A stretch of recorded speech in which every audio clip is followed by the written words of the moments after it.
just out of the blue, Ken has decided we're going to watch the sunrise this morning. And here we are, 5:45.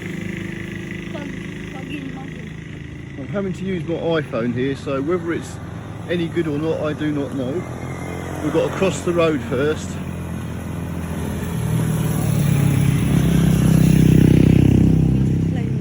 This is literally 3 to 4 minutes down the road by car from your house. So you've got your work hat on. You watch the sunrise over here. Abandoned. Look at this for a view. Hang on. I've still got my slippers on. It's like the Great Wall of China here. Yeah, don't fall, because look at that drop. That's a long frigging way down. This is what we have to wake up to in the mornings. The mountains. I thought that was cloud over there, but it's not, is it? It's smoke. Someone's burning something. Yeah.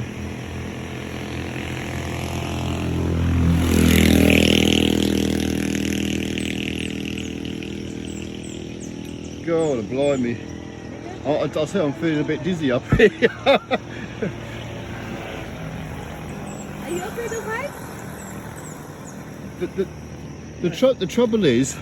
Why are you so close up, Abby? Why? Because the trouble is, I'm not scared of heights, but when you haven't been up high for a while, the initial getting a bit dizzy is like, once you overcome it, after like a few minutes or so, but... This coconut below this I don't honestly think the video here gives it justice, just how deep this drop is below me. It's like all the trees are down there. If I jumped off here, I'd be dead, I reckon. Not really. You just have broken bones. You've got a coconut tree over there, and it's just a vast forest. This coconut belongs to my cousin. This piece of plant machinery, it's just been abandoned. I want it, but look at it. It's like it's just all overgrown. It's just been abandoned and left here. Who's this belong to? Government? Government property. I'm gonna take it and sell to scrap. I'd love to take this for a spin. That'd be great fun. Yeah.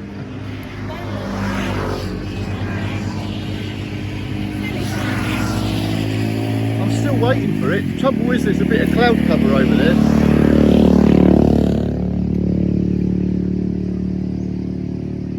But what an absolutely fantastic view.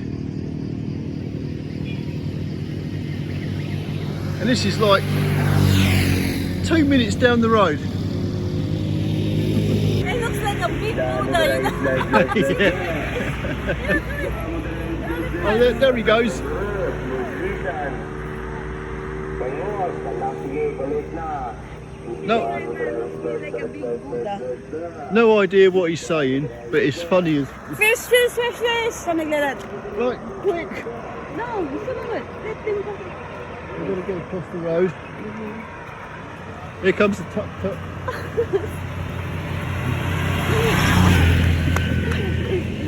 Dangerous road up there. Fish. Yeah. We're selling fresh fish. We have the milk fish, the mud fish, and a jellyfish. What? People will look at you like, you see them, you watch them. They're looking at you like, Yeah, they're like... is she a Hollywood superstar? No, they know. They see foreigner and camera and they think, yes. Oh, He's American guy. yeah, Americano. Americano. All white men are Americans. Yeah, look at all these power cables. There's flipping heck. There's a Sari store. That's where you can get your hard liquor, your rum. Rum seems to be the drink of the day around here. With 70% alcohol. When I get into the supermarket, and I'll show you, that literally crates and crates of rum, and they drink it here like water, and they don't even get drunk. It's supposed to be 70. It takes like a box before they get drunk. 70% proof. Source of electricity. That's a source of electricity. Source. We've got a really special treat today, haven't we? Many hydroelectric plants. We're going to see a mini hydroelectric plant, and we're not allowed to. Well, we can't normally just stroll onto these places. Your friend here is allowing us. Your cousin is allowing us to go and visit this place. So we're very lucky. Yeah. But look at that. Look at them mountains just ahead over there.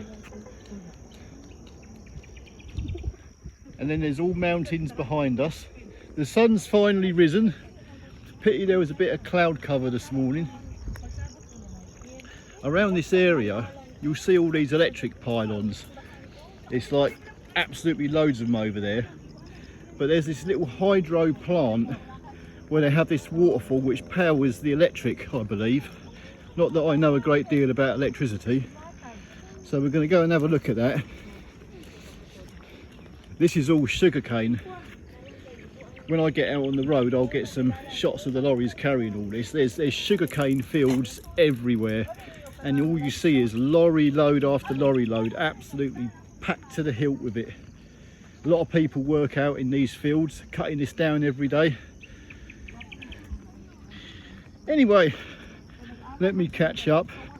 They're all speaking, Ken and her cousin are speaking in Visayan dialect.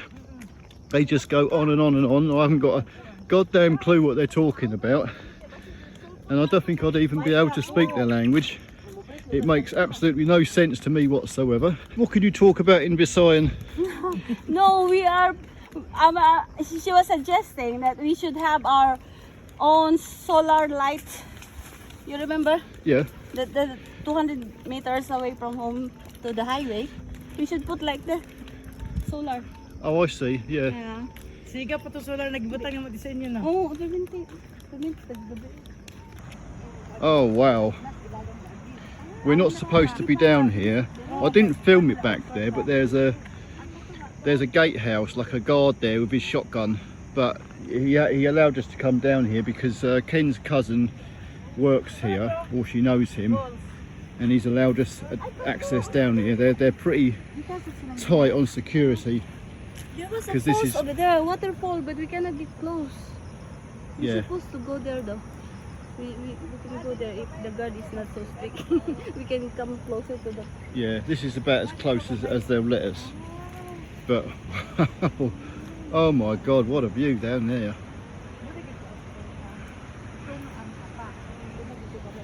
I'll come down these stairs a little bit. I can actually hear the waterfall, but I can't see it.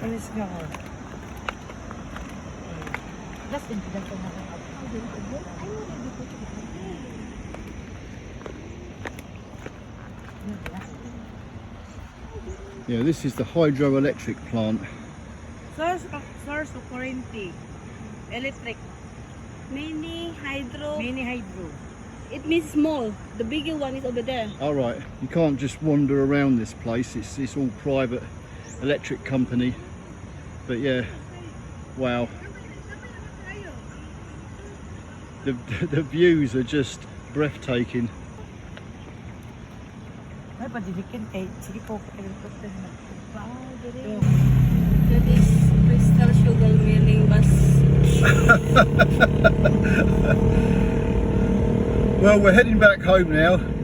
Ken needs a shower. Oh, so hot. It is, it's absolutely baking now. The sun is up. That bus is pumping out God knows how much. This no engine oil, no cheese oil. I don't know, God only knows. But yeah. Oh, breakfast time, I guess. We couldn't see the main hydroelectric plant where the waterfall actually was, but we saw a little bit of it, so I guess it was better than nothing. Oh man.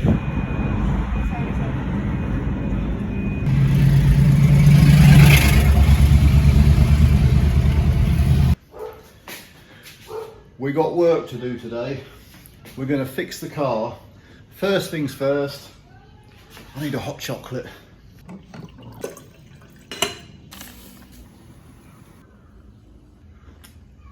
Oh, yeah, little ripper. Well, this is my task today. We purchased these from one of the auto parts stores, which, believe it or not, over here, they're a lot different from the auto parts suppliers like Motorserve and Millfield Autos and Central Autos. These places are like dotted around the roadside, and it's like, you know, the old fan belts, the old V belts, there's like hundreds of them just hanging down in front of the counter in front of you, and it's like, who uses them anymore? But I guess a lot of the vehicles over here are old and they use these old V belts. I'll show you when I pass one of them. It's quite bizarre to see. We got these pads. I'm hoping they're going to fit, so I'm going to take these up to my mate up the top of the road.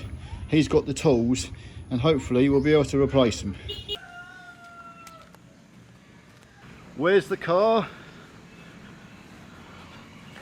Oh, I'm not looking at this, bloody washing it. Ken, special gasoline. Hello, Philippines, mabuhay. Can't we just take the car to the shop and get it fixed before you wash it? Nah, better clean it up before fixing it. It looks better dirty.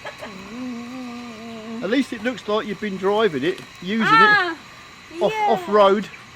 Off-road, always in the off-road, right? I suppose you want a hand.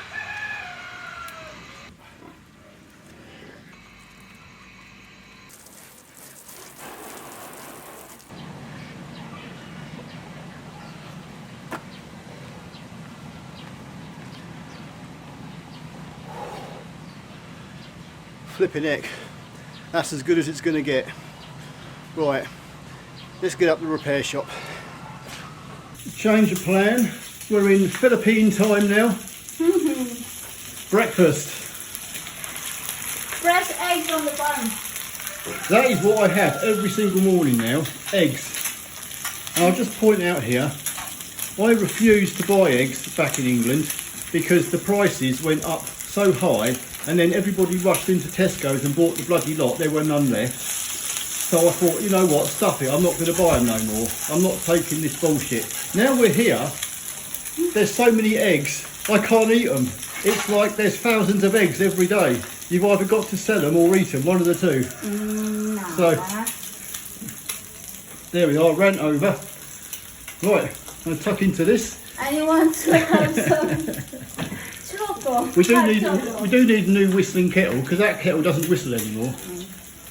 And if you didn't know, you look at a kettle like that and you think, oh my god, because everyone over there is like electric kettles. Over here, if you go into the hardware store, you'll see rows and rows of whistling kettles, because this is pretty much the way everybody cooks over here. They'll use a stove or a camping stove and a propane bottle attached to the stove. That's it. There's no like gas pumped into the house to power your cooker in these houses, unless you're in a very affluent place. Anyway. You're not in an apartment. No, we're not in an apartment or a condominium or anything like that. We're in a little... Well, most of the people around here, they all live in little shacks. So, I mean, you just got to make do with what you've got. This is a bit like camping, really, isn't it? If we are running out of gas, we will cook in a charcoal. Yeah. If you run out of everything, I mean, a lot of the, like, your parents, they have a little open fire. Yeah, this is like dirty a kitchen. Yeah, outside they'll light an actual fire. It's dirty kitchen. Say that again. Dirty kitchen. A dirty... Yeah, they call it dirty kitchen, dirty right? kitchen. And literally it's dirty, is it? You see, there's a little bit of salt added to the eggs. They make them taste ever so nice. We can add black pepper too. Yeah. Very fine. I've never been eating so healthy. I actually thought when I was back in England, I was having my last meals, I was thinking, oh my God, what have I got in store for me? I've got pork for breakfast, dinner and tea, and I'm thinking, I'm not looking forward to this, I'm going to have no teeth left. But no, it's actually been not bad at all. The meals I've been having here have been pretty good. So, especially the breakfast, I like them eggs. They're very tasty. And they don't cost nothing. That's even better. Because chicken is organic, like corn. Yeah, oh yeah. You can at least say these are proper free-range chickens. Organic, Yeah, organic food. We eat organic food, not commercial one. yeah. Right, we'll have breakfast and then we'll see if there's nothing else gets in the way. Then we'll try and get your rear brakes fitted in your Subaru. Yeah. And by the way, We're the gonna little... take the garage. I'll stay at home, do the cleaning, okay? Yeah, whatever you want to do. The little washer jet in your front bumper to clean your headlights, I've dismantled it and put it all back together and it's all working again now. It's your job now, hubby. Another repair done. The garage we're going to is just round the corner. This Subaru Forester, it's a 2 litre petrol. It's actually quite a nice little engine in this. It's done just over 50,000 kilometres, which I believe is just over like 31,000 miles from new. We replaced the front brake pads a few days ago because she was hearing this like high-pitched metallic noise every time she put her foot on the brake. And I said to her, that's the scraper ring. Because you know a lot of brakes have electronic sensors that put a light on your dash. These don't have that. They have a little metal tab on your brake pads, and when they get worn down so far, they scrape on the disc, make a screeching noise, let you know the pads are worn out. Well, the pads on this car were the original pads, and at 31,000 miles, there was one little sliver of brake lining left on the front. So we caught them just in time. I had a look at the backs and they're pretty low as well. So we've got the rear set. I'm hoping they're the right ones. The first set of front pads we got were wrong. We are literally just up here on the right. So we'll see if Ray's there. And hopefully we can get these pads changed. I feel a lot better once the brakes are all good on this car. Welcome to Barangay Camp 1. That's it. This is my mate Ray. How are you doing, Ray? Hello. He's my chief mechanic now. He's got all the tools to do the job. So hopefully we'll get these brake pads done.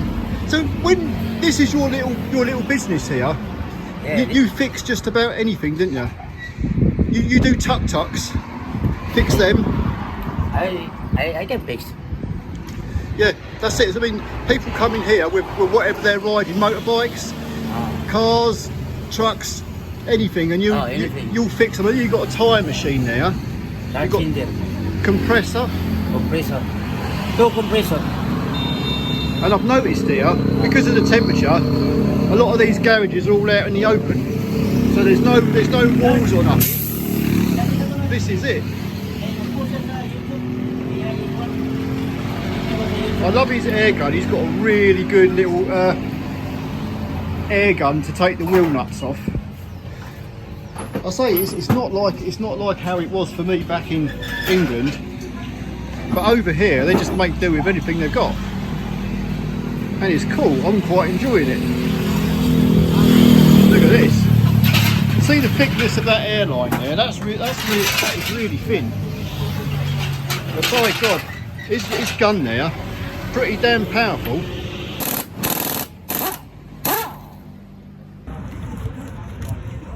I'll just take that cap off, make sure the brake fluid doesn't overflow. There's just one 14mm bolt here. Get that one out. And wherever the screwdriver is, that should just lift up. they've got what's called inboard handbrake shoes, so we haven't got to worry about winding the piston back in the caliper. That will just push straight back, which makes life a whole lot flipping simpler. And the handbrake works well anyway. You make sure we've got the right pads. That's the big problem. Oh yeah, it's the exact size. Does that look good? This is a match. Because if they were wrong, we've got to go all the way back to Valencia again. That's quite a trek, that 30-minute drive. So what can you say? What do you think? I think as long as they're about the right shape,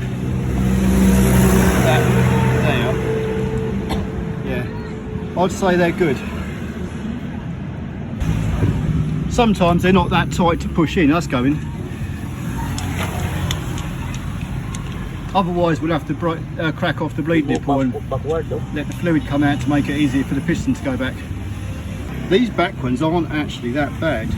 They're not as bad as the fronts. There was like a hairline amount left on the fronts.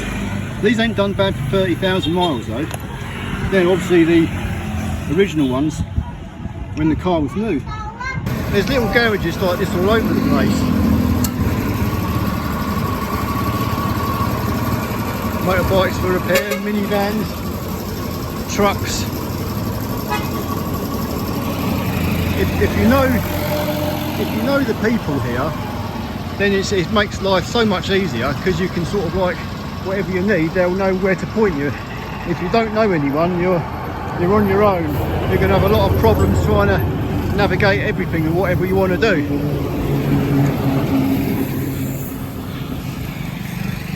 The one thing, you don't want to work too hard or too fast, because it's flipping hot. And in case anybody wants to mention it, now the pads are all in, I'm pumping the brake pedal a number of times because we've had the pistons pushed back in the calipers. Because you know what will happen, the pedal will go to the floor and you'll go careering off and crash into something. I've seen that happen before. Brake fluid is okay, so on goes the cap. Look at that Subaru. It's like a flat 4 engine. Pretty sweet. Alternator's right at the very top, at least you can get to it. It's just had an oil change. That was just before I come over here. But yeah, hopefully this engine will last very well. It's a timing chain as well, so at least I ain't got a cam belt to worry about. Right, shut this down.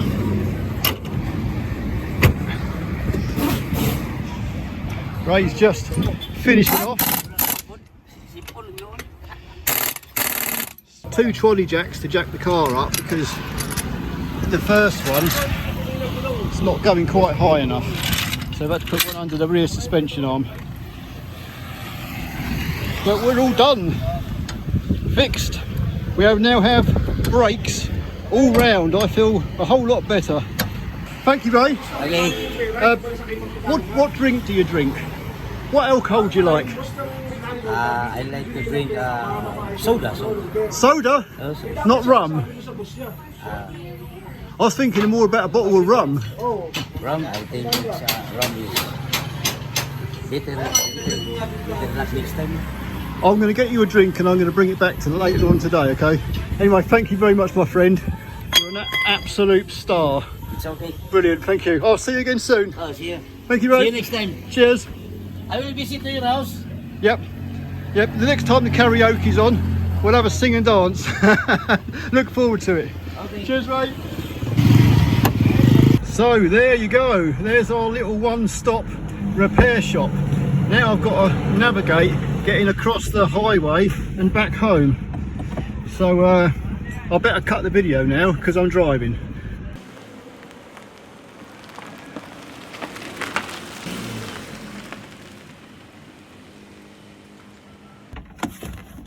I am absolutely sweating. I'll tell you what though, I'm glad we have replaced all the brake pads. Them pads at the back, they were just that little bit too thick. Even with the piston pushed right back as far as it would go, I couldn't flip the caliper right down properly, so we had to remove one of the anti-squeal shims to actually get the caliper to slide onto the housing and bolt up. If the brakes start squealing at a later date, which they're not at the minute, but if they do, once them pads are worn a little bit, I can refit the anti-squeal shim. But that was the only way I could think of getting them to fit, because they're aftermarket brake pads, so like so many aftermarket parts, they're not the best of quality and not the best of fits, but they're in. I need a nice glass of ice cold Coca-Cola now. You know, after a hard day's work, it's siesta time. Cheers, big ears. Thanks for watching, everyone. I think we'll try for the next video, maybe we shall go into the town, go for a drive around the little streets and explain what's what and what's there and all that sort of thing. So anyway, take care, and I'll see you all in the next one. Adios.